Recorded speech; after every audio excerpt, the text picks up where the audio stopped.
Not a good question.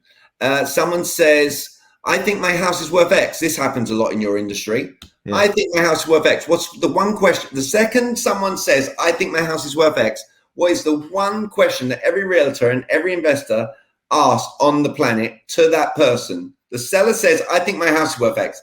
What's the first question without that person? Probably like, who told you that? Or where'd you get that information? Where did you get that information from? Or why do you think that? Yeah. Now, for your audience who's watching this, who's asking that question, why is that a bad question? Watch this.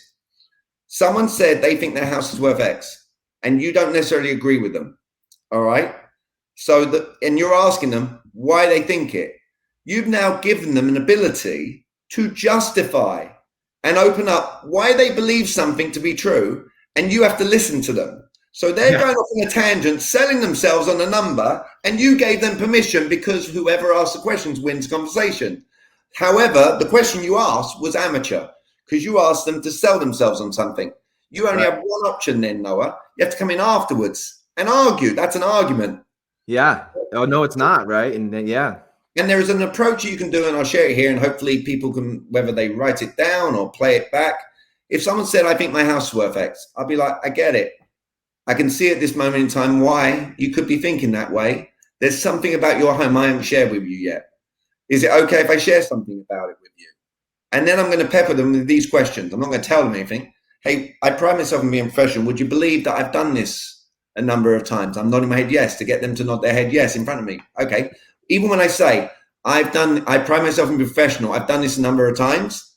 Here's what's going through their mind. This guy's a professional. He's done it a number of times. I probably should listen to him.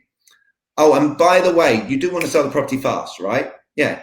And if you're like me, you value your time. All right. And which, you like me, we've made us the same based around time.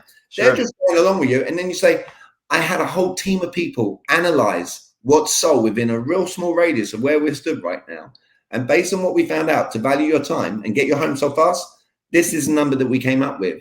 And then you throw out a question, a sales question, a call to action question. Now that I've just shared all that with you, can you see where this makes a lot more sense? Here's what I didn't do. I didn't give them ability to go selling themselves on a price point that has got no bearing on the sale. Right. So most people look at that as what obviously you and I know is a boom moment. All right. Sure. So hopefully. I'm gonna rewind the tape.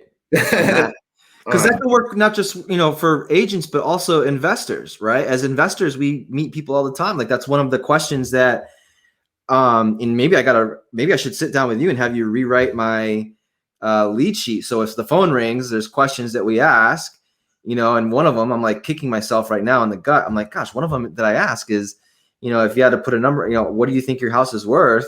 Why am I even asking that question? I know what their house is worth. Why am I even going to have them sell me on, and maybe you just did that to me. I don't know. I'm selling myself on why I need to hire you to rewrite my scripts for when people call. Why should you hire me, Noah?